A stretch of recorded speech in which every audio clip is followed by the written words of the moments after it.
Disqualification वाला matter समझे? Disqualification वाला मैटर समझे कि नहीं? और अब आते हैं एक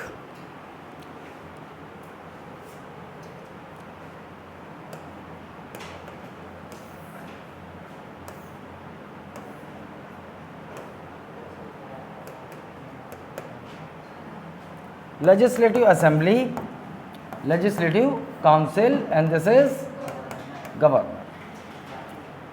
Now, जैसा कि मैंने आपको पहले बताया कि हाउ पार्लियामेंट वर्क्स, है ना, और in the same manner state legislature also works. And what is the main purpose of parliament and state legislature? To formulate laws, to prepare laws. ठीक है, तो इसी रेस्पेक्ट में मैंने आपको बताया था कि बिल, एक बिल का एग्जांपल दिया था मैंने कि कैसे लॉ बनता है. तो at this stage this is a bill, at this stage, at the initial stage this is a bill, और in simple terms this is a खाका. एक मसौदा तैयार करते हैं ना खाका, ये होना चाहिए, है ना, एक प्रोफार्मा होता है. तो ये समझो इस स्टेज पर प्रोफार्मा मतलब आपके दिमाग में क्या प्लानिंग है, क्या चाहते हो, उसको आपने पेपर में लिख दिया.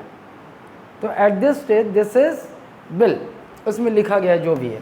और मैंने आपको एक एग्जांपल लिया था किसका? ऑर्डिनरी बिल का. How many types of bill you have seen till now?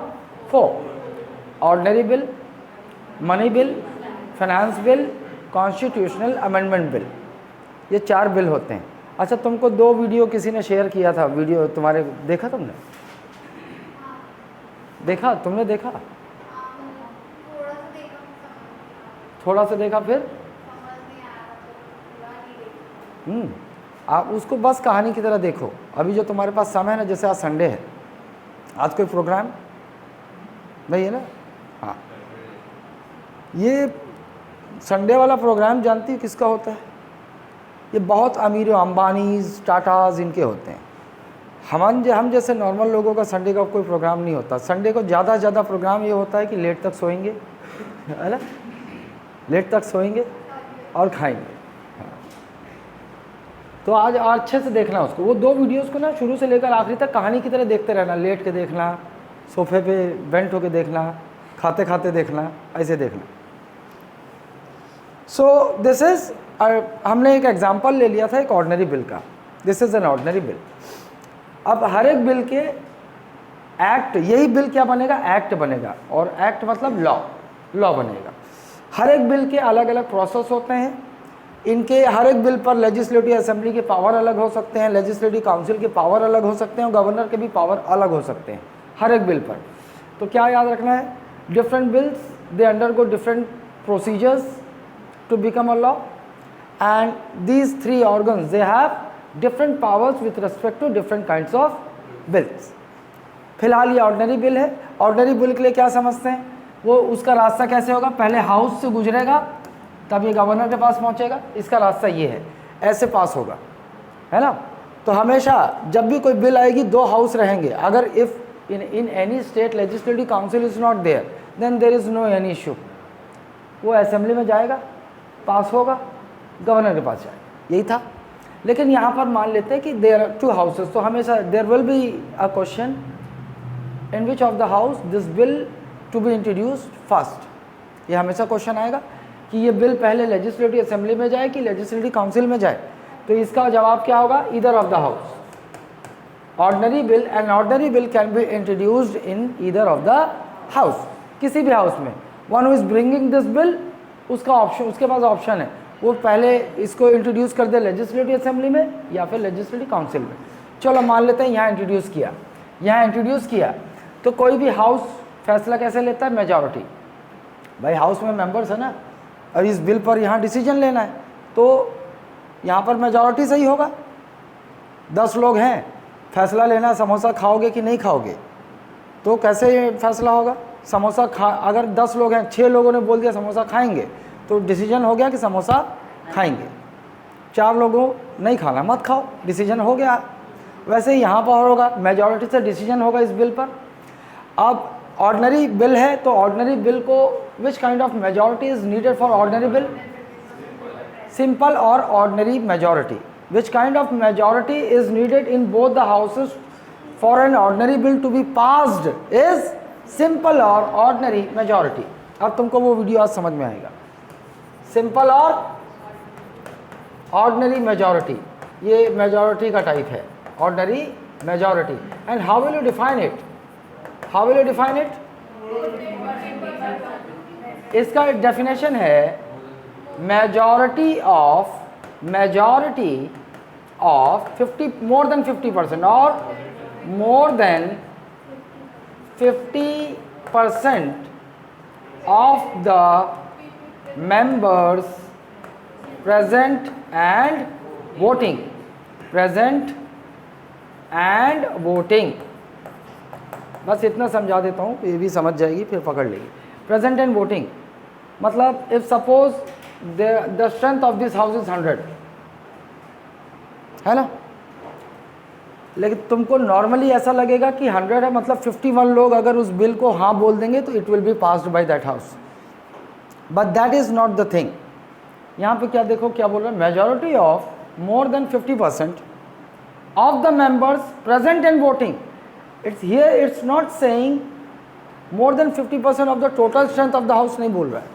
ये बोल रहा है उस दिन जिस दिन बिल पर डिसीजन होना है उस दिन कितने मेंबर्स प्रेजेंट हैं और उनमें से भी कितनों ने वोट किया, उसका मोर देन 50% चाहिए। तो प्रॉपर क्या है, एक्चुअली क्या है, majority of more than 50% of the members who have voted upon.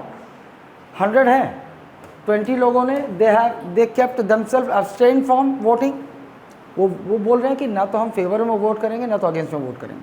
तो how many members actually they have voted upon, मतलब नहीं ऐसा नहीं है, मतलब उस दिन कितने मेंबर्स प्रेजेंट है 80, 20 एब्सेंट है। 80 में से 10 लोगों ने बोला कि वी वोंट वोट, तो एक्चुअली वोटिंग कितने लोगों ने किया 70। तो वो क्या बोल रहा है, मतलब 36, एटलीस्ट 36 लोग इसको फेवर में वोट करेंगे तो ये पास हो जाएगा। 36 अगेंस्ट में वोट कर दिए तो this bill won't be pass by that house, तो आगे नहीं बढ़ेगा। जहाँ से भी डिसअप्रूव हुआ वो बिल वहीं पर एंड हो जाएगा, वो आगे नहीं बढ़ेगा। लेकिन चलो मान लेते हैं कि इसको सिंपल मेजॉरिटी मिल गई, पास हो गया, ये पास हो गया तो दूसरे हाउस में जाएगा, फिर वो पूरा प्रोसेस, फिर से वहाँ पे ऑर्डिनरी सिंपल मेजॉरिटी चाहिए। अगर यहाँ फेल हो गया तो बिल यहीं ख़त्म हो गया। लेकिन अगर यहाँ भी ऑर्डिनरी मेजॉरिटी से पास हो गया तो then it will reach to governor, वो गवर्नर के पास जाएगा फाइनल अप्रूवल के लिए। ठीक है,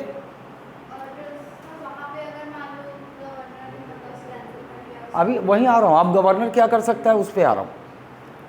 ठीक है, चलो यही है हमारा अगला पॉइंट। लेजिस्लेटिव पावर्स में अगला पॉइंट यही है। अब देखो, अब मेरे कहने का मतलब क्या है, when a bill in a state legislature reaches to governor after passing from the houses of state legislature, then what powers governor have? ये लेजिस्लेचर में परफॉर्म कर रहे हैं ना गवर्नर, तो इसलिए इनका एक लेजिस्लेटिव पावर है। Now under article, which article 200, now governor is having this power under article 200। मैंने लिख दिया आर्टिकल, मतलब you must keep in mind article 200। When a bill is passed by the houses of state legislature, it reaches to governor, and the governor having its power over that bill is mentioned in Article 200 of Indian Constitution. And यहाँ पे बताएगा क्या क्या power है। Number 1, he can give his assent to the bill. He can give his assent to the bill. Means अपना sign कर देंगे, approve, उन्होंने अप्रूव कर दिया है ना ये। और second, he may withhold his assent to the bill. He may withhold his assent to the bill. Assent to the bill. In other words, he may reject that bill. He may reject the bill, मतलब फिर क्या इसका मतलब disapprove कर दिया, नहीं I don't like this bill, ठीक, the bill won't become an act. लेकिन the moment governor gives his assent to the bill, that is he gives his signature to the bill, that bill becomes an act, law बन जाएगा, वो state का वो law बन जाएगा। Reject कर दिया तो लॉ नहीं बनेगा। और तीसरा ऑप्शन क्या था, he may return the bill, किसका बिल है, स्टेट लेजिस्लेचर का बिल है ना, तो he may return the bill to the state legislature for reconsideration,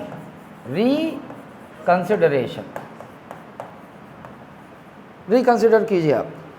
in this process ही में मार्क और he may give his note, यहाँ मुझे आई एम हैविंग आपत्ति है ना, I am having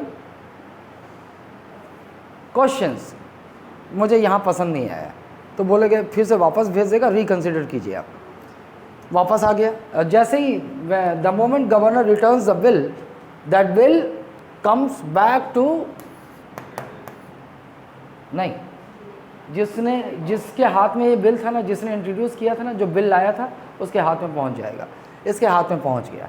now this person who is bringing this bill to the state legislature is having two options. He may think that governor has disapproved these clauses, so there might be some reason. So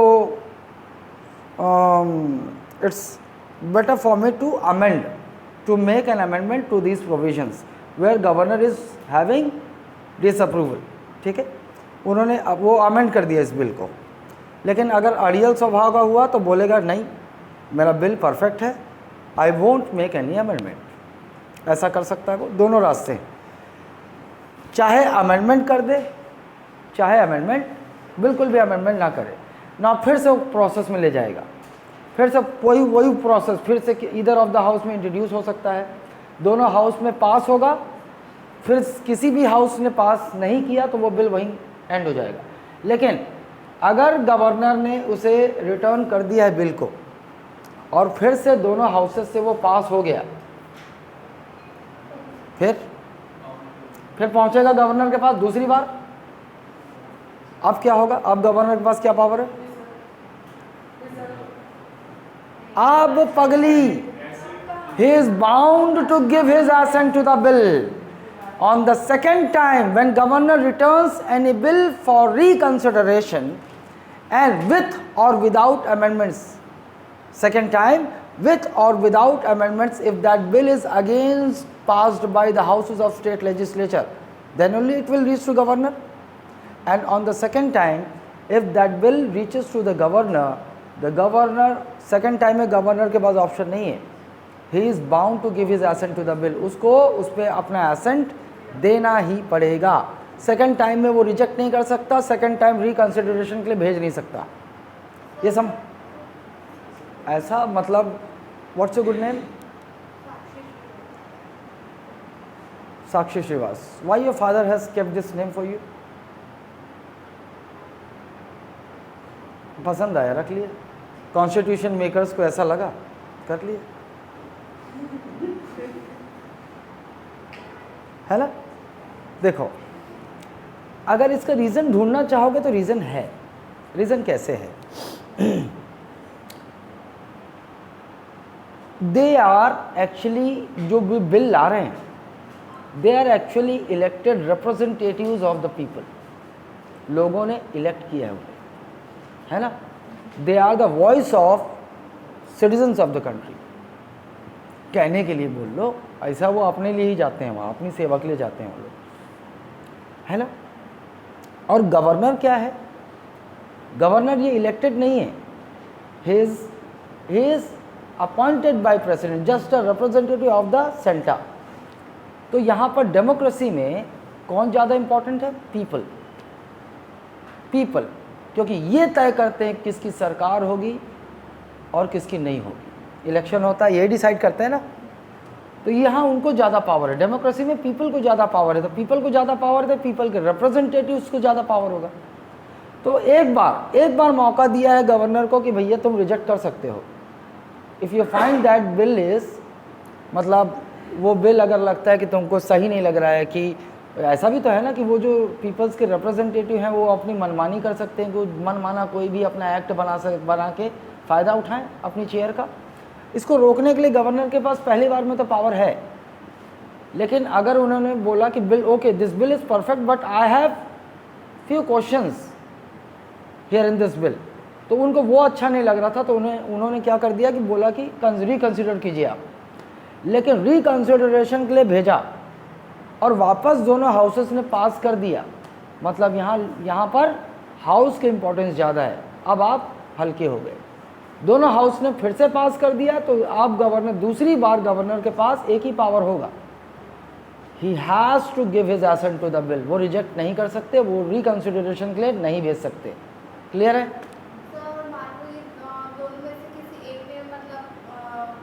reject कर दिया, खत्म, वही खत्म, वही खत्म।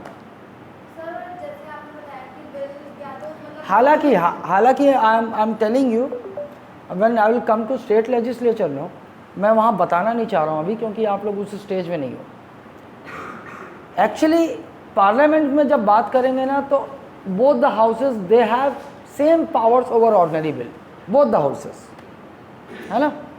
लेकिन when it comes to state legislature, then there is a slight difference of power between legislative assembly and legislative council. Legislative council is slightly weaker है, थोड़ा सा वीक है। वो कैसे कि आपको बाद में मैं बताऊंगा। स्टेट लेजिस्लेचर में you are not at the right position to have that thing in your mind. Overriding powers हैं लेजिस्लेटिव असेंबली के पास। लेजिस्लेटिव काउंसिल जो है वो ना मैक्सिमम 3 महीने तक रोक सकती है, 4 months। मैं हल्का सा बोल रहा हूँ, दिमाग अपना खपाना मत, क्योंकि मुझे मालूम है ये दवाई आपको अभी नहीं देनी है ना। अगर लेजिस्लेटिव असेंबली ने पास कर दिया तो लेजिस्लेटिव काउंसिल के पास ज़्यादा ऑप्शन नहीं है ना, नहीं है ऑप्शन। आप लोगों ने देखा था पार्लियामेंट में कि दोनों हाउसेस किसी ऑर्डिनरी बिल को 6 month तक रोक सकते थे, है ना। अगर 6 month तक कोई एक्टिविटी, किसी हाउस ने कोई एक्टिविटी किसी बिल पर नहीं की है, ना पास किया, ना डिबेट किया, ना उसको डिसअप्रूव कर रहे, कुछ भी नहीं कर रहे, तो भी after the expiration of 6 month that bill will automatically come to an and.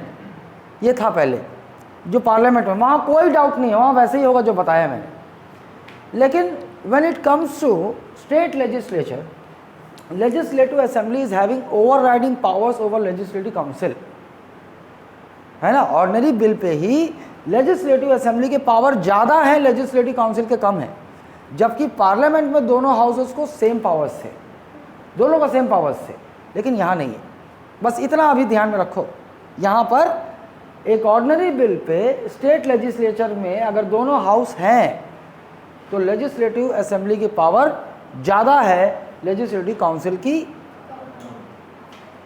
ठीक है। इसको बस ध्यान में रखो। अभी मैं इसको कॉम्प्लेक्स नहीं बनाना चाहता, इसलिए मैं अभी बता नहीं रहा हूँ, ठीक है। वो पढ़ोगे तुम, स्टेट लेजिस्लेचर में पहुँचेंगे ना, पढ़ोगे। यहाँ तक समझ में आया? अच्छा, नाउ और governor is having an extra power. अरे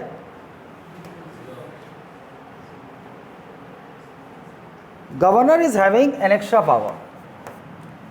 He can reserve the bill for the consideration of president, for the consideration of president, ठीक है। ये चौथा वाला, मतलब ये प्रेसिडेंट के पास नहीं था। जब आर्टिकल 111 देखा था आपने, तो वहाँ पर if any bill of parliament after getting passed by both the houses reaches to the president of India, the president is enjoys the power under article 111। और 3 ही ऑप्शन थे उनके पास, he may give his assent to the bill, और he may withhold his assent to the bill, और he may send return back that bill for reconsideration, यही 3 power था, है ना। और बिल अगर मान लो if again that bill is passed by both the houses with और without amendments, president was also bound to give his assent to the bill, same था। जब हम यहाँ आ गए तो यहाँ तक सेम देखा हमने, है ना।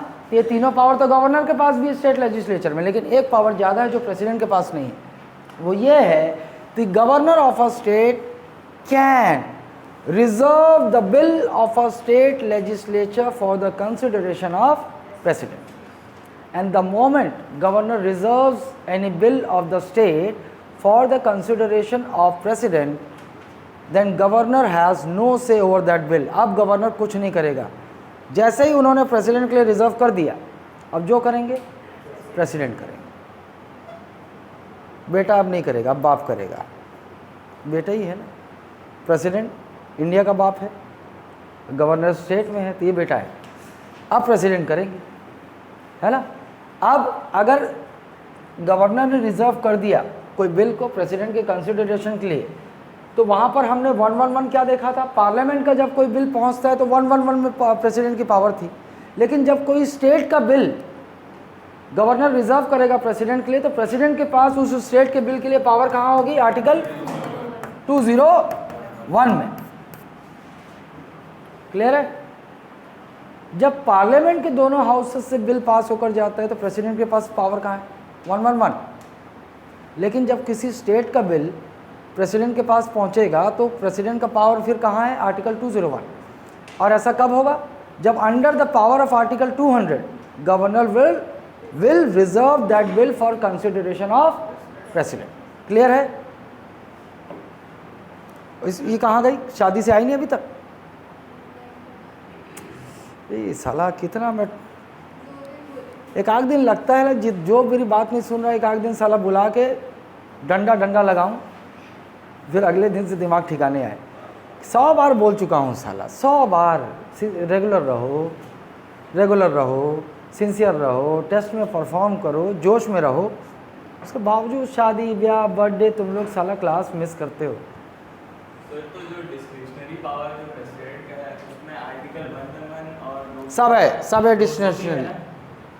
हाँ 200 भी है, वो गवर्नर है, किसी एडवाइस पे नहीं करेगा। ये जो कर रहे हैं ना आर्टिकल 111 प्रेसिडेंट का पावर है। हालांकि मैं डिस्क्रिशनरी इसलिए नहीं बोल रहा हूँ क्योंकि कॉन्स्टिट्यूशन में प्रेसिडेंट का डिस्क्रिशनरी पावर अलग से बताया नहीं है। है तो वही नहीं,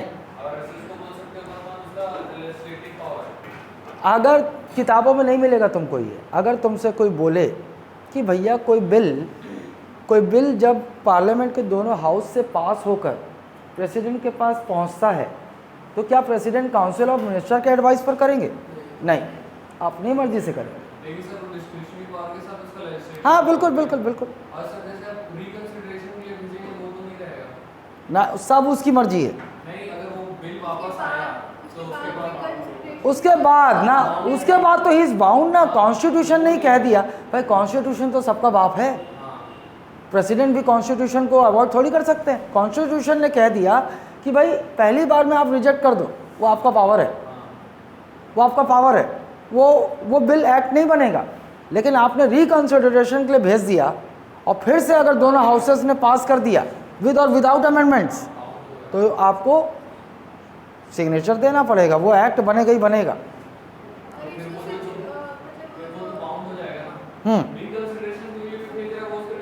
वो उसका पावर है, हाँ तब वो बाउंड है। और वो तब भी आप ये नहीं बोलोगे कि भाई वो मजबूर है। कॉन्स्टिट्यूशन ने कहा है ना, you have to give your assent. Council of minister का कोई रोल ही नहीं है यहाँ पर, है क्या रोल? हाँ वो वैसा नहीं पूछेगा, बाउंड है वो।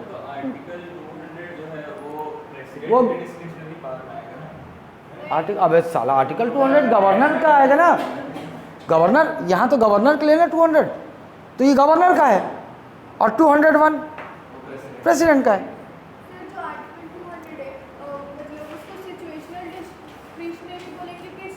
सिचुएशनल, ऐसा बोलोगे तो सिचुएशनल, क्योंकि कॉन्स्टिट्यूशन में इसे डिस्क्रिशनरी पावर नहीं बताया है ना। क्लियर है ना?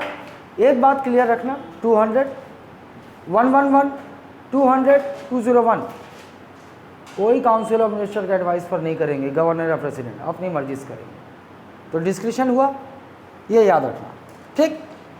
नाउ 201, अब कोई स्टेट का बिल प्रेसिडेंट के पास पहुंच गया है, गवर्नर ने रिजर्व कर दिया, प्रेसिडेंट के पास पहुंच गया है, तो स्टेट के बिल के ऊपर प्रेसिडेंट का पावर कौन से आर्टिकल में?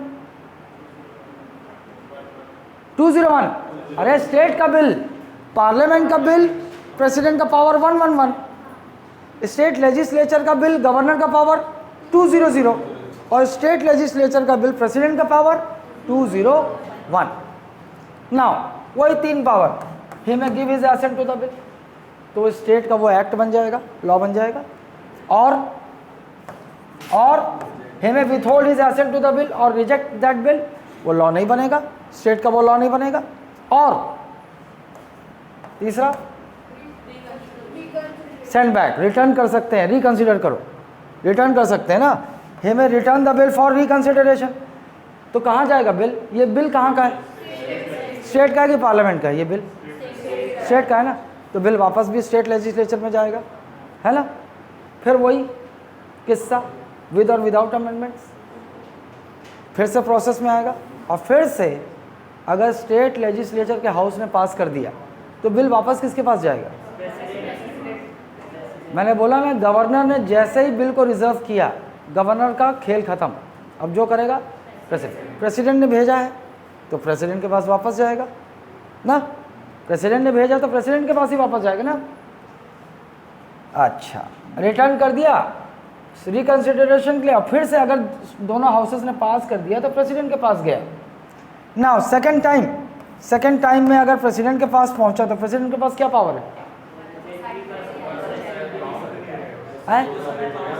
हाँ, प्रेसिडेंट के पास दोनों पावर है।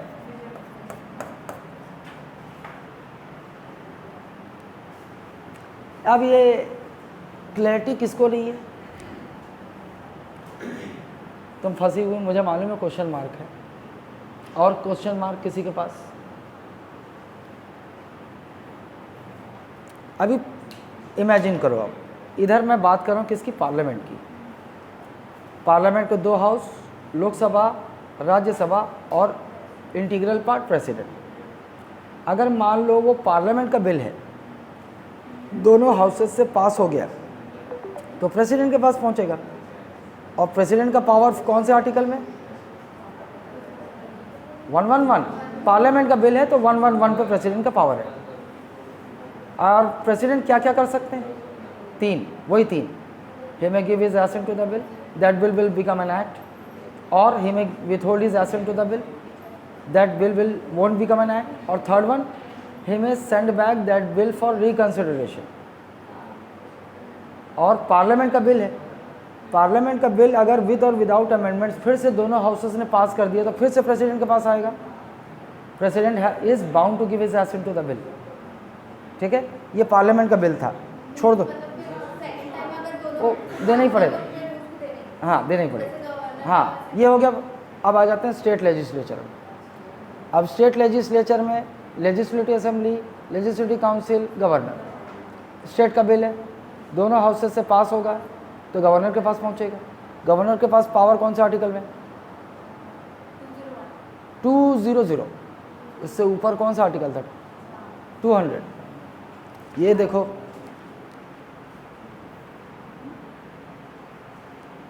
टू हंड्रेड में 200। हाँ, इसको याद रखो, उधर प्रेसिडेंट के लिए 111, इधर गवर्नर के लिए स्टेट में 200। जो 111 में 3 पावर थे वो सेम पावर गवर्नर के पास भी है 200 में, है ना। और बाकी सेम है। अगर गवर्नर ने रिटर्न कर दिया कंसिडरेशन के लिए और फिर से विद और विदाउट अमेंडमेंट्स आ गया तो governor is bound to give his assent. यहाँ तक सब सेम है, कोई दिक्कत नहीं यहाँ तक ना। बस आर्टिकल बदला है, प्रेसिडेंट की जगह गवर्नर हो गए, लोकसभा की जगह लेजिस्लेटिव असेंबली हो गया, राज्यसभा की जगह लेजिस्लेटिव काउंसिल हो गया। यहाँ तक क्लियर है ना। अब लेकिन governor is having extra power, he can reserve the bill of a state for consideration of president. ये एक्स्ट्रा पावर है 200 में। अगर the moment governor reserve that bill for president, अब गवर्नर का कोई रोल नहीं है, उस स्टेट के बिल पर गवर्नर का कोई रोल नहीं, अब जो करेगा प्रेसिडेंट करेगा। सर मीन्स ये दोनों से रिकंसिडरेशन के बाद दोनों से पास होके आया, उसके बाद लेकिन गवर्नर ने बोल दिया कि वो रिजर्व नहीं, पास नहीं, पहली बार में ही करेंगे, दूसरी बार नहीं कर सकते। अगर रिकंसिडरेशन के लिए भेज दिया गवर्नर ने और फिर से पास होके आ गया तो governor has to give his assent to the bill, है ना। वो बाद में हो भाई, अगर हो सकता है कि ये पावर वो इस्तेमाल नहीं करना चाहते तो ये कर देंगे सीधे।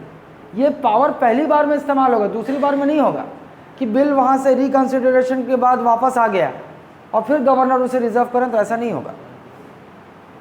समझ गया कि नहीं। ये पावर जो है वो बिल जब पहली बार पास होके आएगा ना तभी यूज़ कर सकते हैं गवर्नर। ठीक है, क्लियर है कि नहीं। नेशनल इंपॉर्टेंस का हाँ, अभी मैं आता हूँ, यहाँ तक क्लियर है।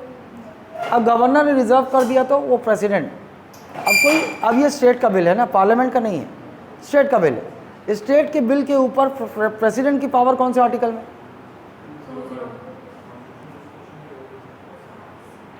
पार्लियामेंट का बिल प्रेसिडेंट की पावर 111, स्टेट का बिल गवर्नर की पावर 200, स्टेट का बिल प्रेसिडेंट की पावर 201। वही 3 पावर इनके पास भी है। He may give his assent to the bill, तो स्टेट का वो लॉ बन जाएगा। ही may withhold his accent, state का वो लॉ नहीं बनेगा। और he may return the bill for reconsideration, return कर सकते हैं। रिटर्न कर दिया रिकंसिडरेशन के लिए, फिर से स्टेट लेजिस्लेचर में आ जाएगा विद और विदाउट अमेंडमेंट्स, फिर से वो हाउस में जाएगा। अगर हाउस ने पास नहीं किया तो ख़त्म, वहीं ख़त्म। लेकिन फिर से पास कर दिया तो किसके पास वापस जाएगा? प्रेसिडेंट के पास वापस जाएगा। और प्रेसिडेंट के पास जब दोबारा आ जाएगा तो ना प्रेसिडेंट के पास, क्या president is bound to give his assent? नहीं, प्रेसिडेंट के पास दोनों ऑप्शन। स्टेट के बिल के ऊपर प्रेसिडेंट के पास दोनों, यही पावर, यही बदला है। पार्लियामेंट का बिल था, president was bound to give his assent, दूसरी बार आया तो। स्टेट का बिल था, governor was bound to give his assent, क्योंकि स्टेट का बिल था, दूसरी बार आया तो। लेकिन स्टेट का बिल है, प्रेसिडेंट के पास गया, प्रेसिडेंट ने वापस लौटा दिया कंसिडरेशन के लिए, फिर से आया तो president is not bound to give his assent. President is having another alternative, he may reject that bill.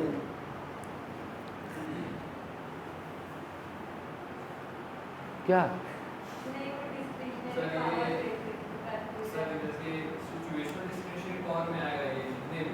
President का भी, इसका भी, इसका भी। तो सर ये सिचुएशनल डिस्क्रिशनरी पावर और डिस्क्रिशनरी पावर में क्या अंतर है, क्या डिफरेंस है? अबे सर कॉन्स्टिट्यूशनल डिस्क्रिशनरी इतना सिंपल, तुम लोग कभी कभी फंसते हो ना, तो मेरे को लगता है कि साला क्या सोच के फंस रहे हो। सर ये बात बता मेरे को, डिस्क्रिशन का मतलब क्या होता है? सर जब वो एडवाइस ना ले किसी का, अपनी मर्जी से, अपनी मर्जी से ना। अब ये जो अपनी मर्जी से जो पावर है ये दो है, एक कॉन्स्टिट्यूशनल है और एक सिचुएशनल है। कॉन्स्टिट्यूशनल उसको बोलेंगे जो एकदम कॉन्स्टिट्यूशन में मेंशन है। तो रिजर्व करना जो बिल पे है वो तो कॉन्स्टिट्यूशनल डिस्क्रिशनरी वो मेंशन है ना। सुनो, कॉन्स्टिट्यूशन में ये तो पावर दिया है लेकिन बताया ही नहीं कि ये डिस्क्रिशनरी है। बोला क्या? बस अंतर ये है, मैं बता रहा हूँ तुमको, कि कॉन्स्टिट्यूशन ने अगर बता दिया कि ये पावर डिस्क्रिशनरी है तो वो कॉन्स्टिट्यूशनल डिस्क्रिशनरी हुआ ना। कॉन्स्टिट्यूशन ने बताया ही नहीं तो वो केवल डिस्क्रिशनरी है, सिचुएशनल हो गया वो। ये इसको लेजिस्लेटिव या कॉन्स्टिट्यूशन? सुनो, अगर कॉन्स्टिट्यूशन ने बता दिया है कि ये डिस्क्रिशन है तो कॉन्स्टिट्यूशनल डिस्क्रिशन हो गया। लेकिन कॉन्स्टिट्यूशन ने नहीं बताया तो वो सिचुएशनल डिस्क्रिशनरी हो गया। प्रेसिडेंट के पास सिर्फ सिचुएशनल है, हाँ, उनके पास कॉन्स्टिट्यूशनल डिस्क्रिशनरी पावर नहीं, दोनों है। खाली ऐसा डिस्क्रिशनरी पावर बोलेगा तो भी तो लेंगे ना सर, है? खाली डिस्क्रिशनरी पावर भी बोल दिया तो लेंगे ना, सिचुएशनल लगाया नहीं। हाँ, वो इतना अबे मैं तुमको हर एक एंगल बताता हूँ। हाँ बता वही। क्वेश्चन दो, कोई टेस्ट दो, समझ जाओगे। नहीं आप टेस्ट अब मतलब अब यहाँ से अच्छा क्वेश्चन 2 होना चाहिए।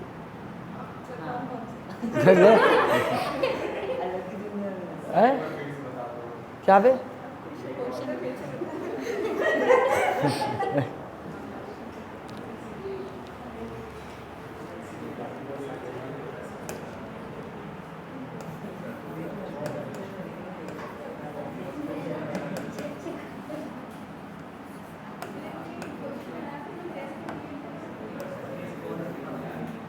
चलो, असल में डिस्क्रिशनरी पावर का कंसेप्ट आया ही इसलिए क्योंकि हम पढ़ते हैं कि प्रेसिडेंट महोदय सलमान खान है बंधन फिल्म के, और प्राइम मिनिस्टर जैकी श्रॉफ, जो जीजा जी बोलेंगे वो मैं करूँगा। ऐसी स्थिति हो जाती है भारत में प्रेसिडेंट की, मतलब real power lies with PM. जो पीएम बोलेंगे, और कॉन्स्टिट्यूशन नहीं बोला है भैया, अलग से नहीं, कॉन्स्टिट्यूशन नहीं बोला है, under article 74 president will act on the advice of council of minister, और काउंसिल ऑफ मिनिस्टर का हेड कौन है? पीएम है। ठीक, जो काउंसिल ऑफ मिनिस्टर एडवाइस करेगी प्रेसिडेंट को, प्रेसिडेंट वो करेंगे, है ना, ऑलमोस्ट यही करेंगे। लेकिन कुछ कुछ जगह प्रेसिडेंट अपनी मर्जी से भी कर सकते हैं, कुछ पावर्स उनको हैं जो अपनी मर्जी से कर सकते हैं, है ना।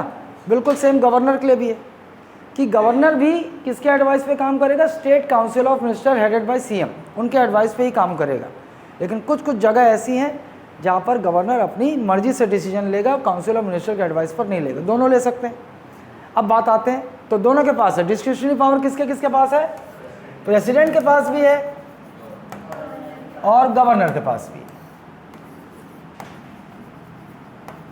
ठीक, और गवर्नर के पास भी है। अब प्रेसिडेंट के डिस्क्रिशनरी पावर में आते हैं, तो प्रेसिडेंट के discretionary power is not mention in the constitution specifically. Constitution not mention, specifically mention नहीं है। कॉन्स्टिट्यूशन ने बताया नहीं कि ये प्रेसिडेंट का डिस्क्रिशनरी पावर है, ये प्रेसिडेंट डिस्क्रिशनरी पावर है, नहीं बताया है। लेकिन प्रेसिडेंट के जब सारे पावर्स को हम देखते हैं तो कुछ जगह पे हमें ये महसूस होगा कि प्रेसिडेंट के पास यहाँ डिस्क्रिशन है, वो काउंसिल ऑफ मिनिस्टर के एडवाइस पर एक्ट नहीं करेगा। लेकिन चूंकि कॉन्स्टिट्यूशन ने बताया नहीं है तो हम बोलेंगे कि president enjoys situational discretionary power. Situational discretionary power enjoy करते हैं ये।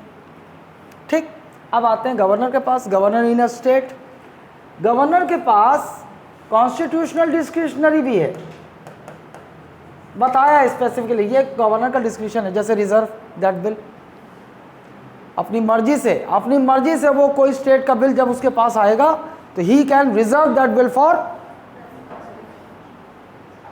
है ना। अच्छा, अब सिचुएशनल की बात करते हैं। इनके पास दोनों है ना, ये सिचुएशनल और ये सिचुएशनल, दोनों कंडीशन एक ही है, एक ही जैसा होगा। सेंटर में जो होगा वैसे ही स्टेट में भी होगा। कैसे? मैं एक एग्जांपल देता हूँ, ज़्यादा जो नए बैठे हो कंफ्यूज ना हो, वो आगे पढ़ेंगे अपन। अब देखो, अगर गवर्नमेंट रहेगी तभी तो पीएम रहेगा, है ना भाई। पीएम कब तक रहेगा? जब गवर्नमेंट है तो तभी पीएम रहेगा। मान लो गवर्नमेंट ही नहीं रही तो पीएम भी नहीं रहा, तो उस समय कौन एडवाइस देगा? प्रेसिडेंट को एडवाइस देगा कौन? जीजा ही निपट गए तो किसकी एडवाइस सुनेगा वो? अब अपनी एडवाइस सुनेगा, खुद की। क्योंकि कॉन्स्टिट्यूशन ने बोला कि भैया पीएम जो एडवाइस करेगा तुम उसके अकॉर्डिंगली एक्ट करोगे। लेकिन पीएम ही नहीं रहा तो किसके एडवाइस पर एक्ट करेगा वो? अब वो ऐसी सिचुएशन क्रिएट हो गई कि वो अपनी मर्जी से डिसीजन ले सकेगा, प्रेसिडेंट, है ना। बिल्कुल वही चीज़ स्टेट में भी अप्लाई होती है भाई। कॉन्स्टिट्यूशन कहता है कि गवर्नर भी state council of minister headed by CM के एडवाइस पर काम करेगा। लेकिन सरकार ही नहीं रही, गिर गई या निपट गए, सीएम ही निपट गए, तो फिर किसकी एडवाइस? फिर अपनी एडवाइस सुनेगा, अपनी मर्जी से काम करेगा। अब समझे? सिचुएशन ऐसी क्रिएट हो गई ना कि वहाँ पर कॉन्स्टिट्यूशन कह रहा है कि तुम पीएम और सीएम के एडवाइस पे काम करोगे, लेकिन जब वो है ही नहीं, ऐसी सिचुएशन आ गई तो कौन एडवाइस देगा? तो अपनी मर्जी से काम करेगा। अब समझे सिचुएशन का है? क्लियर है कि किसी को प्रश्न है कोई? हाँ नोनी, क्वेश्चन मार्क। तो जो रिजर्व करना है बिल को वो सिचुएशनल डिस्क्रिशनरी है, वो कॉन्स्टिट्यूशनल है ना। सर कॉन्स्टिट्यूशनल पावर होगा ना, कॉन्स्टिट्यूशन अरे भाई पावर तो है ही उनका, हाँ डिस्क्रिशनरी, हर उस पावर को डिस्क्रिशनरी बोलेंगे जहाँ पर वो काउंसिल ऑफ मिनिस्टर के एडवाइस पे काम नहीं करेंगे। सर तो ये कॉन्स्टिट्यूशनली डिस्क्रिशनरी नहीं होगा, हाँ। क्योंकि वो तो मेंशन नहीं है तो कॉन्स्टिट्यूशनल के साथ जुड़ ही नहीं सकता डिस्क्रिशनरी। कॉन्स्टिट्यूशनल मेंशन नहीं है तो डिस्क्रिशनरी और कॉन्स्टिट्यूशन के साथ जुड़ नहीं पाएगा। अबे रुक जा साला तू, कॉन्स्टिट्यूशनली पावर होगा ना। सर एक एग्जांपल दे दो रुको रुको, जैसे सर प्रेसिडेंट को देखो, उसको कॉन्स्टिट्यूशनल पावर भी है बिल के अंदर और डिस्क्रिशनरी पावर। सुन ना सुन, बताता हूँ तेरे को। कॉन्स्टिट्यूशन ने ना प्रेसिडेंट के लिए वहाँ मेंशन ही नहीं किया कि ये प्रेसिडेंट का डिस्क्रिशनरी। अगर मेंशन कर दिया होता कि ये प्रेसिडेंट का डिस्क्रिशनरी पावर है, या ये मेंशन कर दिया होता कि प्रेसिडेंट विल यहाँ पर काउंसिल ऑफ मिनिस्टर के एडवाइस के बिना काम करेंगे, तो कॉन्स्टिट्यूशनल डिस्क्रिशनरी हो जाता। लेकिन कॉन्स्टिट्यूशन ने ना प्रेसिडेंट के संबंध में वहाँ कुछ बताया ही नहीं। हमें पता है ये कि वहाँ पे प्रेसिडेंट काउंसिल ऑफ मिनिस्टर के बिना एडवाइस के काम करेगा, हमें पता है, ऐसा ट्रेडिशन में चलता आ रहा है। लेकिन वहाँ प्रेसिडेंट के लिए नहीं लिखा, गवर्नर के लिए लिख दिया। अब समझा, गवर्नर के लिए लिख दिया कि ये गवर्नर का डिस्क्रिशन है, लेकिन प्रेसिडेंट के लिए नहीं लिखा, जबकि काम दोनों वैसे ही होगा। इसलिए मैं ऐसा बोल रहा हूँ कि एक जगह कॉन्स्टिट्यूशनल डिस्क्रिशनरी है, एक जगह नहीं। अभी क्लियर है नोनी? मींस है दोनों जगह बट एक जगह। हाँ, एक जगह लिख दिया, एक जगह नहीं लिखा, बस बात खत्म। अरे वाह वाह, नोनी पकड़ ली।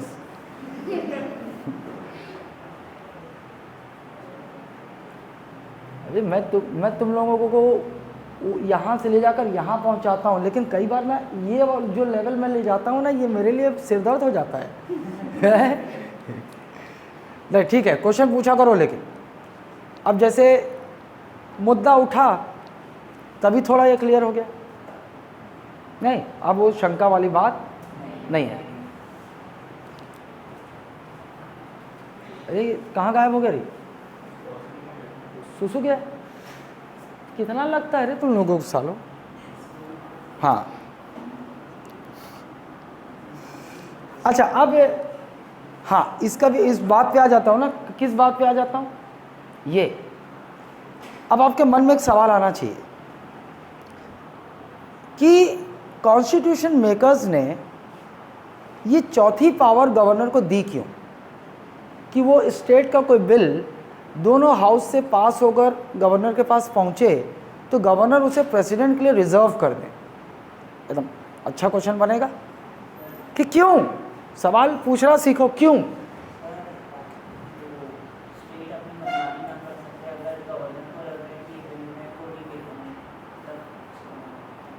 हाँ, मैं समझ गया तेरी भावनाओं को, तो पकड़ लिया है लेकिन तू बोल नहीं पाया। देखो, ऐसा इसलिए किया गया है, इसको अगर आपसे कोई ना मेंस में लिखने बोले या कोई पूछ ले आपसे, तो आप उसको एक्सप्लेन कर सको। पहली बात ये कि गवर्नर स्टेट में होता है, गवर्नर को अपॉइंट कौन करता है? प्रेसिडेंट, मतलब सेंटर बोल सकते हैं, प्रेसिडेंट अपॉइंट करते हैं। और सेंटर इसलिए बोल रहा हूँ क्योंकि काउंसिल ऑफ मिनिस्टर जिसकी एडवाइस करेंगे वही गवर्नर अपॉइंट होगा, है ना। तो मतलब एक चीज़ तो जान गए ना कि भैया गवर्नर जो है आपको अपॉइंट करना प्रेसिडेंट का डिस्क्रिशनरी पावर नहीं है, क्योंकि काउंसिल ऑफ मिनिस्टर जिसे बोलेगा उसे अपॉइंट करेंगे। ठीक, क्यों ऐसा प्रोविज़न बनाया गया है? इसलिए बनाया गया है कि actually governor is an agent of centre. Agent, centre appoint कर रही सारे स्टेट्स में गवर्नर, वो एक एजेंट की तरह काम करता है, सेंटर का एजेंट है वो। लाइक एन आई, तुम स्टेट पर नज़र रखो क्या कर रहे हैं, समय समय की सूचना हमको देते रहो, उधर सेंटर में पहुंचाता रहेगा, रिपोर्ट देता रहेगा, नज़र रखा रहेगा। गवर्नर का मकसद ये है स्टेट्स पर नज़र रखे कि कहीं वो कोई काम एंटी कॉन्स्टिट्यूशनल तो नहीं कर रहे हैं, अनकॉन्स्टिट्यूशनल तो नहीं कर रहे हैं। एक ये भी मकसद है कि भाई कोई भी हो, चाहे सेंट्रल गवर्नमेंट हो चाहे स्टेट गवर्नमेंट हो, कॉन्स्टिट्यूशन के अंदर ही रहकर काम करना है किसी को, उसके ऊपर कोई नहीं जा सकता, है ना। अनकॉन्स्टिट्यूशनल काम तो नहीं कर रही है गवर्नमेंट, वहाँ पे जो रूल चल रहा है कहीं अनकॉन्स्टिट्यूशनल तो नहीं है ना। अब एक और एंगल सोच सकते हैं कि कहीं कोई स्टेट कॉन्स्पिरेसी तो नहीं कर रहा है भारत के खिलाफ, भारत से अलग होने का कॉन्स्पिरेसी तो नहीं कर रहा है। एग्जाम्पल ले सकते हो तुरंत जम्मू कश्मीर का। जम्मू कश्मीर भी स्टेट था, है ना, वहाँ भी सेंटर एक गवर्नर अपॉइंट करता था। अब वो गवर्नर देखो नज़र रखा हुआ, देख रहा है कि यहाँ पर जम्मू कश्मीर में बहुत सारे एंटी इंडियन एक्टिविटीज़ हो रही, मतलब कोशिश हो रही, यहाँ की जो गवर्नमेंट है वो भी उन एंटी सोशल एलिमेंट्स के साथ मिली हुई है, तो कहीं कोई ऐसा काम ना कर रही हो कि भारत से जम्मू कश्मीर को छीनने का काम कर रही हो, क्योंकि कॉन्स्टिट्यूशन किसी भी स्टेट को अलाउ नहीं करता इंडियन यूनियन से बाहर जाने का। No state is allowed to go out of Indian union. Every territory of India is in integral part of Indian union, है ना। तो कोई स्टेट कॉन्स्पिरेसी भी तो कर सकती है। तो जैसे लगा वहाँ के गवर्नर को कि अरे जम्मू कश्मीर में गड़बड़ हो रहा है, ये गवर्नमेंट गड़बड़ कर रही है, तुरंत गवर्नर एक रिपोर्ट देते हैं, प्रेसिडेंट को भेजते हैं, प्रेसिडेंट साहब यहाँ गड़बड़ चल रहा है क्या।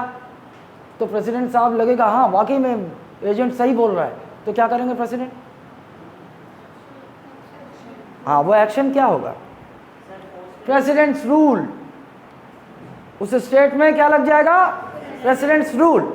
हालांकि कश्मीर का मुद्दा अलग था, मैं समझाने के लिए तुमको बता दिया। कश्मीर के लिए एक अलग आर्टिकल था 370, वहाँ पे प्रेसिडेंट रूल नहीं लगता था, पहले गवर्नर रूल लगता है 6 महीनों के लिए, 6 महीने के बाद प्रेसिडेंट रूल लगता है। उस पर दिमाग मत लगाओ, क्योंकि वीडियो देखने वाला कोई बोल सकता सर को ये भी नहीं पता, मान लो नहीं बताता तो बताना इसीलिए ज़रूरी समझा कि बता दूं, नहीं तो वरना मेरे दुश्मन बहुत हैं, तुरंत वो काट के फेसबुक में डाल देते, बोले ये कॉन्स्टिट्यूशन पढ़ाते इसको ये नहीं पता, इसलिए, है ना। तो मैं हूँ बहुत छोटा सा आदमी, छोटा सा सरल आदमी जो स्लीपर में घूमता है बीड़ी पीते हुए, लेकिन मेरे दुश्मन बड़े बड़े। बिलासपुर, रायपुर, दुर्ग, इस छत्तीसगढ़ में जितने भी बड़े नाम ले लो, उनकी आंख का काटा हूँ मैं उनका दुश्मन हूँ। कैसे हूँ, क्यों हूँ, बाद में समझ जाओगी। कल आएगा, कल न्यूज़पेपर में कुछ कोचिंग संस्थान अवार्ड के साथ दांत छियाड़ते हुए दिखेंगे, हाँ देख लेना। बाकायदा दैनिक भास्कर छापेगा कि सिविल सेवा के क्षेत्र में उत्कृष्ट कार्य के लिए इन्हें, और गवर्नर, अब सीएम नहीं आता। सीएम के लिए तो मैं आज 4 साल से इतना लिख चुका हूँ ना कि अब शायद लग रहा है कि सीएम जा ही नहीं रहे अवार्ड शो में, अब गवर्नर जा रहे हैं। अब गवर्नर को पकड़े हैं लोग, मीडिया, दैनिक भास्कर, जी न्यूज़, अब ये लोग गवर्नर को पकड़े हैं। और कौन, और महापौर एजाज ढेबर। सीएम नहीं जा रहे हैं, सीएम या तो जा नहीं रहे कि साला एक ठो आदमी बार बार ये अवार्ड तुम लोग बुलाते हो, फर्जी अवार्ड दिलवाते हो मेरे से कोचिंग संस्थानों को प्रमोशन के लिए, और वो लड़का हर बार लिखता है, फेसबुक में चलता है, या फिर कुछ मतभेद होगा, चाहे जो भी मैटर हो, लेकिन सीएम नहीं जाने, अब चेहरा बदल गया। और सोचो मीडिया वाले इतने हरामी हैं कि ये झूठ का धंधा चला रहे हैं मीडिया वाले, लेकिन अब इसको जानते हो कि लोगों को सच लगे तो आज ही न्यूज़पेपर में दे दिया है, कल सम्मान समारोह होगा, है ना। न्यूज़पेपर में भूमिका बना लिए हैं, न्यूज़ डाल के सम्मान समारोह होगा, और स्कूल, कॉलेज, महाविद्यालय को उत्कृष्ट शिक्षा में सेवा देने के लिए उन्हें सम्मान दिया जाएगा। कौन है मुख्य अतिथि, गवर्नर अनुसुईया उइके जी। उनको भी नहीं मालूम है ना, अनुसुईया उइके जी को भी नहीं मालूम है कि ये क्या प्रोपेगेंडा है। उनको सिर्फ उन्होंने बोला है कि आप चीफ गेस्ट होंगी, हम होटल में हमारा प्रोग्राम है, आप हमारी चीफ गेस्ट होंगी, और हम सम्मान समारोह रखेंगे, हम जिसका जिसका नाम लेंगे आप उनको, बस वो आएगा आपके सामने, ऐसे दांत चिघाड़ेगा, फ़ोटो खिंचवाना है बस। फिर वो कोचिंग, वो क्या करेगा, वो doctor, engineer, builder, college, coaching, ये लोग क्या करेंगे, फिर बाकायदा उसको प्रमोशन में इस्तेमाल करेंगे कि हमें अवार्ड मिला है गवर्नर से, स्टेट की गवर्नर से, और सारे नए स्टूडेंट फिर ये सोचेंगे कि दे आर द बेस्ट, और स्टूडेंट वहाँ भागे जाएंगे और उनकी इनकम होगी। और मीडिया ऐसा क्यों करती तुम्हें पता है, क्यों करती है? मीडिया का इसमें क्या फ़ायदा है? मीडिया का तुमको पता है, प्रिंट मीडिया का जो तुमको न्यूज़पेपर तुम्हारे घर में आता है जो 4 रुपये या 5 रुपये पड़ता है, तुमको लगता है कि उससे ये लोग कमाते हैं? उससे नहीं कमाते, वो घाटे का सौदा है। उनको पेपर की कॉस्ट उससे ज़्यादा पड़ती जितने में आपको देते हैं। इनकी कमाई होती है ऐड से।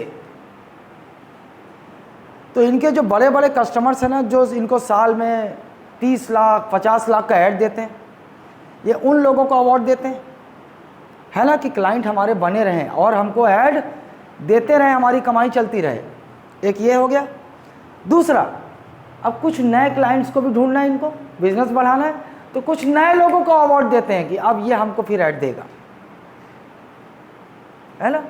इतने चालाकी से मीडिया बेवकूफ़ बनाती है। छोड़ो सालों को, क्योंकि ये सच्चाई मेरी मीडिया छापेगी ही नहीं, उनको पता है। और ये कैसे होगा? मीडिया छापेगी तभी तो लोग जानेंगे ना, लेकिन मीडिया ही ये काम करती है तो मीडिया छापेगी क्यों? फेसबुक वाला चुनिंदा लोगों तक पहुंचता है ये बात, उसमें कुछ समझते हैं, कुछ नहीं समझते, कुछ को लगता है साले ये झूठ बोल रहा है। लेकिन मैं एक दिन उस झूठ का भी ऑडियो डालूंगा। जिनको जिनको लगता है झूठ बोल रहा हूँ ना, उस दिन मैं, एक समय आएगा मैं उसको रोक के रखा हूँ। जो मेरा ऑफ़र वाला है ना, वो तुम्हारे ग्रुप तक होगा, सुने होगे। वो अभी बाहर नहीं गया, ग्रुप से बाहर नहीं गया, एक बार डालूंगा। वो उसको कुछ जगह बीप करना है बस। और एक और ऑडियो है मेरे पास, वो ऑडियो तो और ज़्यादा खतरनाक है। उसको मैं इसलिए नहीं डालता हूँ ग्रुप में, क्योंकि उसमें उसने मुझे गाली दी। उस मीडिया हाउस के हेड ने मुझे गाली दी, उसका तक फ़ोन आया मेरे पास। बहुत पॉपुलर मीडिया है, और बोल देता हूँ, जी न्यूज़ फ़ोन किया मुझे, तेरी औकात है, तू जी न्यूज़ से पंगा ले रहा है, तू बोल तो तेरे को फ्री में अवार्ड दे देते हैं, लेकिन तू ये सब सोशल मीडिया में फैला मत। फिर मैं बोला नहीं, मैं तो करूँगा, है ना। तुम साले झूठे हो, मक्कार हो, मैं तो करूँगा, मैं बताऊँगा। तो वो अपने तेरा कोचिंग 2 दिन में बंद करवा दूँगा, तू मीडिया की पावर नहीं जानता, ऐसा वैसा। बोला जो उखाड़ना उखाड़ लेना। तो वो मुझे गाली देने लगा। तो जैसे जो वो इतनी लेवल की गाली देता था, तो मैं रेस्पॉन्स में इतनी बड़ी वाली देता था। इसलिए मैं वो ऑडियो नहीं डाल पाता हूँ मैं। क्या अरे उसमें गाली है, भद्दी भद्दी गाली दिया हूँ मैं। वो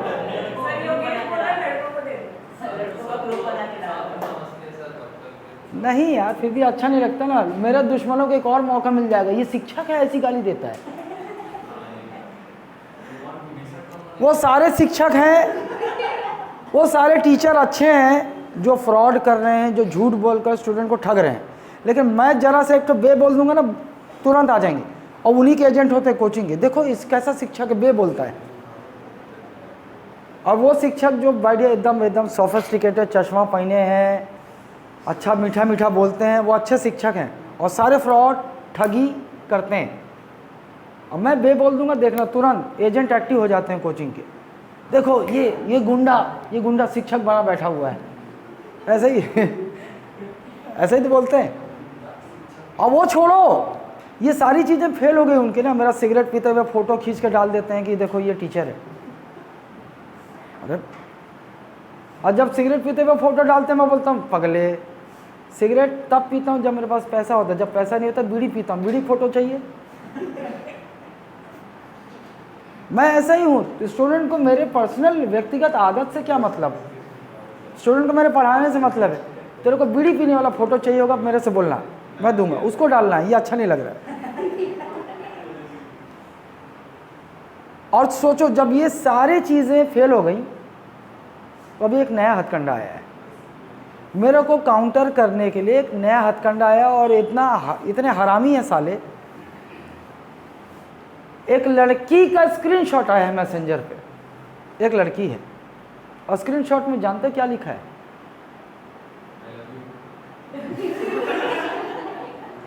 स्क्रीनशॉट पे लिखा है वो लड़की और उस लड़की की सहेली मेरे यहाँ मेरे स्टूडेंट थे, उसकी सहेली से मेरा अवैध संबंध था,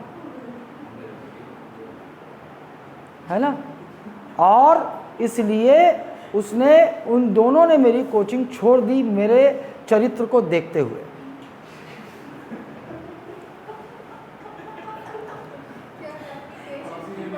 नाम लड़की का अदिति वर्मा। मैं खुद सोच रहा हूं कि मेरे पिछले जन्म में ये मेरे कोचिंग आई थी क्या। और दूसरे आश्चर्य की बात यह है कि जिस लड़की से मेरा अवैध संबंध था मैं खुद नहीं जानता, मैं पूछ रहा हूं, मैं पूछा उससे, आई आस्क्ड हर कि नोनी मेरे को जिससे मेरा संबंध था नाम तो बताओ। दो चीज़ों का क्लेरिफिकेशन चाहिए मुझे, वरना मैं तुम्हें साइबर एक्ट में घसीट सकता हूँ, फिर तुम रोते नजर आओगी, है ना, फिर लड़की वाला दूसरा तीर लगाओगी, फिर मैं लोग बोलोगी माफ़ कर दो माफ़ कर दो। लेकिन मैं नहीं करूँगा क्योंकि तुम मूर्ख हो, मुझे मालूम है तुम कोचिंग की एजेंट हो, फर्जी आईडी है तुम्हारी, तुम कोचिंग की एजेंट हो। लेकिन फिर भी मेरी एक क्वेरी शांत कर दो, जिससे मेरा अफेयर था, मुझे हक है उसका नाम जानने का, बताओ। वो ब्लॉक करके भाग गई। अब ऐसी चीज़ें होंगी, मतलब इस तरीके का वो बनाएंगे। मेरा मेमे बनता था, मेरे मेमे बनाते थे, कोचिंग के लोग फर्जी आईडी बनाकर मेरा मेमे बनाते थे। वो पीएससी का चेयरमैन, उसका गला काट दिए, मेरा फोटो लगा दिए, है ना, गांजा पीते हुए मेरा फोटो लगा दिए। अरे मैं पीता हूँ भाई, सिगरेट पीता हूँ, पैसा नहीं रहता बीड़ी पीता हूँ, लेकिन मैं गांजा पीता नहीं पीता हूँ। गांजा पीते हुए मेरा फोटो लगा दिए साले। मुझे तो ये सारे हथकंडे अपनाए जाते हैं। और ये सब क्यों अपनाए जाते हैं? क्योंकि मैंने कोचिंग की भद्दे पोल खोल दिए। ये सारे जो बड़े बड़े नाम जो बेवकूफ़ बनाते हैं ना, इनके तरीके बताता हूँ स्टूडेंट को कैसे बेवकूफ़ बनाते हैं। तो मैं दुश्मन हूँ उनका। Have a break.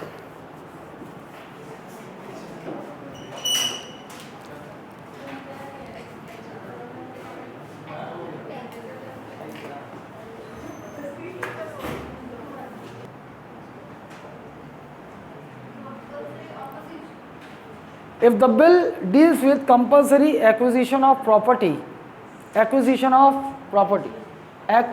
अबे ये शब्द नहीं सुना रे,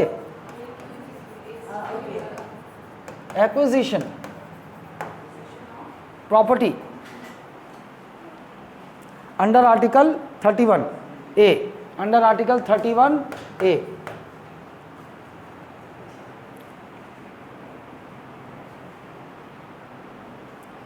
तो सुनो अब ध्यान से, आपने कुछ कंडीशंस लिखे हैं, है ना। Those are the conditions when governor can reserve any state bill for president's consideration. Under which article? कौन सी पावर, कौन से आर्टिकल में गवर्नर को ये पावर है? 200, आर्टिकल 200 ना। Under the provision of article 200 a governor of a state can reserve a bill of a state for president's consideration। ये ध्यान रखना है। नाउ कंडीशंस, जो सबसे पहले कंडीशन लिखी है आपने, पहला कंडीशन क्या था? if the bill is having something which endangers the position of the state high court, पहली कंडीशन। और इस कंडीशन में याद रख लो, governor has to reserve that bill for president's consideration. Governor को करना ही पड़ेगा, यहाँ गवर्नर का डिस्क्रिप्शन नहीं है, करना ही पड़ेगा। लेकिन बाकी जो है ना, बाकी सारे यहाँ गवर्नर का डिस्क्रिप्शन है। पूरा ऐसा एक धनुष बना लो, लिख लो गवर्नर्स डिस्क्रिप्शन। अरे पहला कंडीशन लिखे जो बोला कि हाई कोर्ट वाला जो है, हाई कोर्ट वाला, यहाँ तो governor is bound to give reserve that bill, governor को करना पड़ेगा। अगर मान लो if the bill is if that bill embodies any clause which is actually creating danger for state high court's position, then governor has to reserve that bill। For president's consideration. लेकिन बाकी 2-3 बाकी जितने भी लिखे हो तुमने 2, 3, 4 जितने भी लिखे हो ना, ऐसा बनाओ और यहाँ लिखो गवर्नर्स डिस्क्रिशन, गवर्नर्स डिस्क्रिशन। समझ गए? डिस्क्रिशन, डिस्क्रिशन मतलब DISCRETION, मतलब उसकी अपनी मर्जी। मतलब गवर्नर चाहे, बाकी सारे जितने कंडीशन है ना उसमें गवर्नर चाहे तो रिजर्व करे, चाहे तो ना करे, ये है।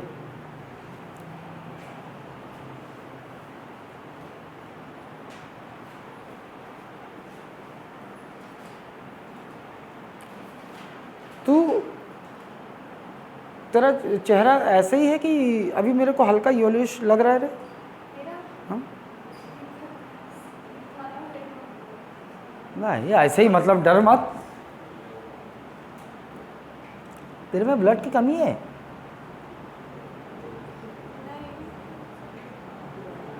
नहीं ठीक है, नहीं आँख तो सफ़ेद है तेरी।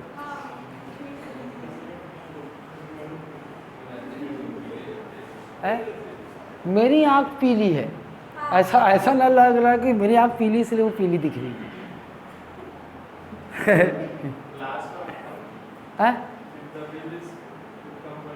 रुको अभी ये क्लियर हो गया ना।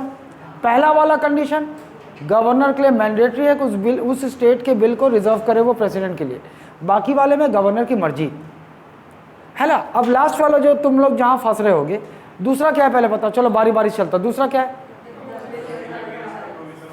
If the bill is ultra vires, मतलब if there is something in that bill which is against the provision of the constitution, उस बिल में ऐसा कुछ है जो कॉन्स्टिट्यूशन के जो प्रोविजन है उसके अगेंस्ट है, तो गवर्नर उसे रिजर्व कर सकते हैं।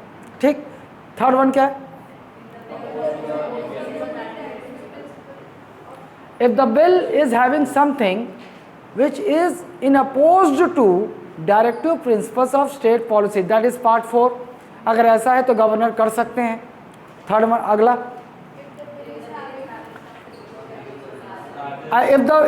if that bill contains anything which is of larger interest of the country, governor को लगता है कि यहाँ पे कंट्री का लार्ज इंटरेस्ट है तो उसको कर सकते हैं। अगला, ग्रेट नेशनल इंपॉर्टेंस, उसको लगता है गवर्नर को कि भैया नेशन के लिए बहुत इंपॉर्टेंट है ये कंडीशन, तो वो उसको रिजर्व कर सकते हैं। अगला, इफ दैट बिल अपोजेस, या इफ दैट बिल नहीं अपोजेस नहीं, if that bill contains something which is related to compulsory acquisition of property under article 31A। मुझे मालूम है ये यहाँ पे क्लैरिफिकेशन चाहिए। ओके नाउ देखो, आप पहले ना राइट टू प्रॉपर्टी एक फंडामेंटल राइट था। राइट टू प्रॉपर्टी एक फंडामेंटल राइट था सिटीजन्स का, इंडियन सिटीजन्स का ये फंडामेंटल राइट था। लेकिन होता क्या था, मान लो सेंट्रल गवर्नमेंट एक हाईवे बनाना चाहती है या फ्लाईओवर बनाना चाहती है ना, और उनके उस प्लानिंग में आपका घर आ रहा है, आपका खेत आ रहा है, ये आ रहा है ना। तो फिर अब जिनको जानकारी नहीं है तो गवर्नमेंट क्या बोलेगी, अपना ज़मीन दे दो भाई हमें इसको डेमोलिश करेंगे, आपका खेत दे दो हमें, हमारी जो फ्लाईओवर की प्लानिंग है उसमें आपका ये बीच में आ रहा है ना, बजाय हम आपको इतना पैसा दे देंगे। ठीक। लेकिन चूंकि पहले ही आपका राइट टू प्रॉपर्टी था, फंडामेंटल राइट था, आपको नॉलेज है, तो आप बाकी सब लोगों ने बेच दिया, बीच में एक घर है वो बेच ही नहीं रहे, बोल रहा है आई हैव फंडामेंटल राइट, है ना, दिस इज़ माई प्रॉपर्टी, मैं इसे आपको नहीं बेचूंगा, है ना। गवर्नमेंट और फोर्स करती तो पहुंच जाता वो हाई कोर्ट या सुप्रीम कोर्ट, क्योंकि जानते हो ना फंडामेंटल राइट के लिए आप सीधे हाई कोर्ट या सुप्रीम कोर्ट जा सकते हो। पहुंच गया सुप्रीम कोर्ट, बोला sir right to property is my fundamental right, this is my house और मैं इसे नहीं बेचना चाहता, मैं इसे गवर्नमेंट को नहीं बेचना चाहता, तो सुप्रीम कोर्ट भी बोलेगा हाँ भाई ये इसका फंडामेंटल राइट है, इसकी मर्जी नहीं बे। अब पता चला कि वो फ्लाईओवर बन ही नहीं रहा है, वो एक घर वाला बीच में अड़ंगा है, नहीं बना पा रही सरकार, या हॉस्पिटल बनाना चाहती है या कुछ भी बनाना चाहती है, नहीं बना पा रही सरकार, क्योंकि ये फंडामेंटल राइट है। और आप सीधे हाई कोर्ट या सुप्रीम कोर्ट जा सकते थे। कब तक? ये कब की बात है? 44th कॉन्स्टिट्यूशनल अमेंडमेंट एक्ट 1978 की बात है। 1978 से पहले यही होता था। अब लगा गवर्नमेंट को साला ये जो राइट टू प्रॉपर्टी है ये अड़ंगा है, हम कुछ भी नहीं कर पा रहे, कोई ना कोई खड़ा हो जाता है, कोर्ट पहुंच जाता है। लेकिन कॉन्स्टिट्यूशन में अमेंड भी करने का पावर तो कॉन्स्टिट्यूशन ने पार्लियामेंट को दिया है ना। अब क्या किया पार्लियामेंट ने? अपने उस पावर का इस्तेमाल करते हुए एक कॉन्स्टिट्यूशनल अमेंडमेंट बिल बनाया, और उस बिल में क्या लिखा था कि राइट टू प्रॉपर्टी जो एक फंडामेंटल राइट है उसको हम वहाँ से हटा देते हैं, अब ये फंडामेंटल राइट नहीं रहेगा। तो उन्होंने कॉन्स्टिट्यूशन में अमेंडमेंट किया, 44th कॉन्स्टिट्यूशनल अमेंडमेंट एक्ट 1978। इस अमेंडमेंट को दोनों हाउसेस ने पास किया, प्रेसिडेंट ने साइन किया, और ये कॉन्स्टिट्यूशनल अमेंडमेंट बिल जो है कॉन्स्टिट्यूशनल अमेंडमेंट एक्ट बन गया, मतलब हरी झंडी मिल गई। अब आर्टिकल 19(1)(f) और आर्टिकल 31 इन दोनों जगह था राइट टू प्रॉपर्टी। पार्ट 3 से वहाँ से हटाया और पार्ट 12 में ले जाकर रख दिया। राइट टू प्रॉपर्टी अब कहाँ चला गया? पार्ट 3 से पार्ट 12 में चला गया। मतलब अब पार्ट 3 में नहीं रहा राइट टू प्रॉपर्टी, तो ये फंडामेंटल राइट भी नहीं रहा। अब अगर गवर्नमेंट ऐसा करती तो कोई ना हाई कोर्ट और सुप्रीम कोर्ट नहीं पहुंच पाता अपना फंडामेंटल राइट को दुहाई देकर ना। तो गवर्नमेंट मकसद यही था। ठीक, अब उसके बाद क्या किया? पार्लियामेंट ने एक लॉ बनाया, पार्लियामेंट में पास करके एक लॉ बनाया, कंपल्सरीली लैंड, आपने सुना होगा land acquisition bill, land acquisition act सुना है? इसके तहत गवर्नमेंट किसी की भी लैंड को एक्वायर कर सकती है और वो उसे देना पड़ेगा। एक्ट बन गया, कानून बन गया। अगर आपकी ज़मीन गवर्नमेंट चाहती है तो आपको उनको देना ही पड़ेगा, ये एक एक्ट कानून बन गया है। ठीक, ऐसा नहीं है कि गवर्नमेंट जबरन कर रही है आपसे, मतलब बिना ऐसे ही आपसे छीन ले रही। गवर्नमेंट उस एक्ट में ये भी है कि गवर्नमेंट आपको आपकी जो मकान है, आपको जो ज़मीन है, उसकी मार्केट वैल्यू का 6 टाइम्स देगी, आपको कंपनसेशन देगी। अब तो लोग, मतलब जब ऐसा एक्ट बना तो लोग चाहने लगे अरे हमारे खेत से बनाओ, कुछ बनाओ, रोड बनाओ, हमको 6 गुना पैसा दो, है ना। ये गवर्नमेंट ने एक्ट बना दिया, आप समझे। तो वो बोल रहा है कि अगर किसी स्टेट के बिल में ऐसा कुछ हो जो कंपल्सरीली एक्विजिशन ऑफ प्रॉपर्टी से रिलेटेड हो, तो गवर्नर उसे प्रेसिडेंट के लिए रिजर्व कर सकते हैं। अभी क्लियर हुआ? हाँ, अब जो राइट टू प्रॉपर्टी था जो आर्टिकल 19(1)(f) में था, 31 में था, वो पार्ट 12 में चला गया और उसके लिए आर्टिकल बन गया 300A। अब since this right to property is not a part of part 3 और fundamental right, now it's a part of part 12। तो what kind of right is this? Legal. Now it is your legal right. ठीक है, fundamental. अब ये fundamental right नहीं रहा आपका, जो भी राइट्स आपके पार्ट 3 के बाहर है वो आप सारे आपके लीगल राइट हैं। पार्ट 3 में है? देखो दोनों में डिफरेंस है, एक फंडामेंटल राइट और लीगल राइट में डिफरेंस है। फंडामेंटल राइट अगर आपको कोई वॉलेट करता है तो आप सीधे हाई कोर्ट जा सकते हो, सीधे सुप्रीम कोर्ट जा सकते हो। लेकिन लीगल राइट अगर कोई वॉलेट करता है तो तुम सीधे हाई कोर्ट सुप्रीम कोर्ट नहीं जा सकते। तुम्हें अपनी ये जो है ना कोर्ट लोअर लेवल, पहले तुम्हारे केस यहाँ चलेंगे, 8-10 साल चलेगा, फिर वहाँ से अपील करोगे तो हाई कोर्ट पहुँचेगा, लंबा प्रोसेस है। लेकिन फंडामेंटल राइट अगर कोई वॉलेट करता है आपका, even government wallets your fundamental right, तुम सीधे स्टेट हाई कोर्ट या सुप्रीम कोर्ट जा सकती हो। ये अंतर है बस, समझ गई? कैसे? कोई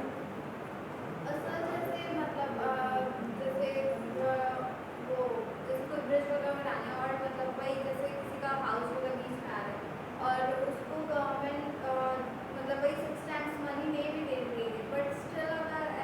नहीं कर सकता, क्योंकि एक्ट बन गया ना, अब कानून बन गया है कि अगर गवर्नमेंट आपकी ज़मीन खरीदना चाहती है आपको बेचना होगा। हाँ, इसीलिए तो कंपलसरी लिखा है वहाँ, समझे कि नहीं?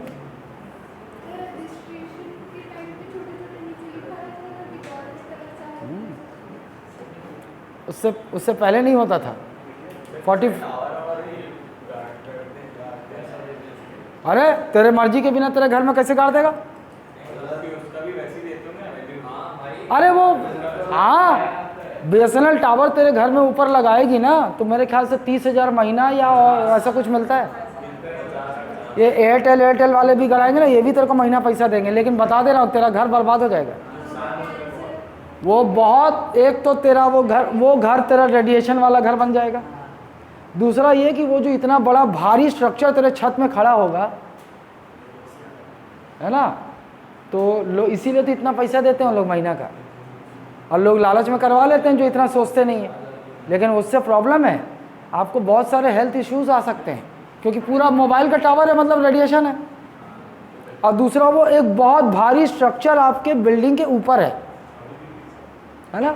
हाँ, मतलब बड़ा तूफान आया तो पता चला उसी के बोझ के तले चल दिए, वो गिरा, उसके साथ घर भी गिर गया, और फिर सीधा कॉल लग गया ऊपर, है। ठीक है, चलो आगे। अगला point, he can promulgate ordinance, he can promulgate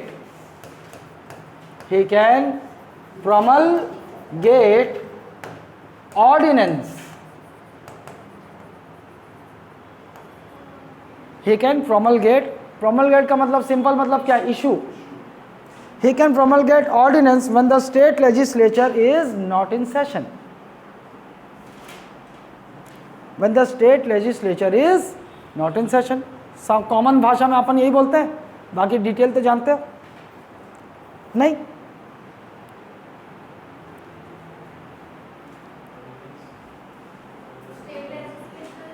Is not in session. अभी तुम ऑर्डिनरी भाषा में यही समझो कि स्टेट लेजिस्लेचर के दोनों हाउस है ना, दोनों के ताले बंद हैं, काम नहीं चल रहा है, ऑफिस बंद है।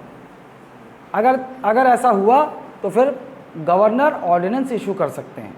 And what is an ordinance? An ordinance is a temporary law. बस अभी इतना ही जानो। आगे,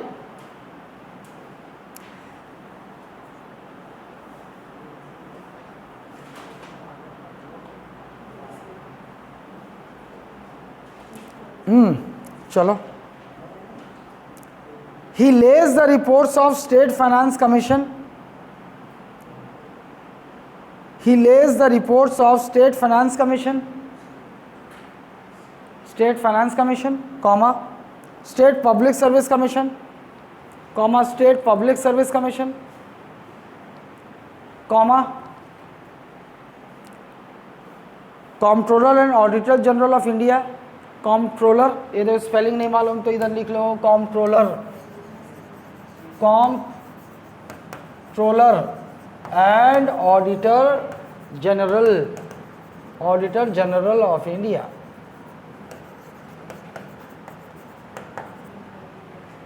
Comptroller and Auditor General of India, है ना।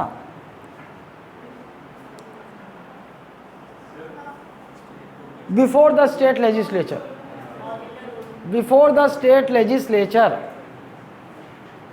किसके सामने? Before the state legislature. मतलब कुछ एकदम सिंपल है, ये जो कमीशंस बताए इनकी रिपोर्ट्स वो स्टेट लेजिस्लेचर के दोनों हाउस में रखता है, ठीक है। हाँ देखो, comptroller and auditor general of India एक ही होता है, कैग का ऑफिस, वही सेंट्रल गवर्नमेंट के एक्सपेंडिचर और इनकम का ऑडिट करता है और वही सारे स्टेट गवर्नमेंट का करता है। तो स्टेट मतलब मान लो छत्तीसगढ़ स्टेट का उसने ऑडिट किया है, तो यहाँ के लिए भी एक रिपोर्ट बनाएगा, तो उसकी रिपोर्ट गवर्नर प्लेस करेगा स्टेट लेजिस्लेचर में। हाँ, समझ गए?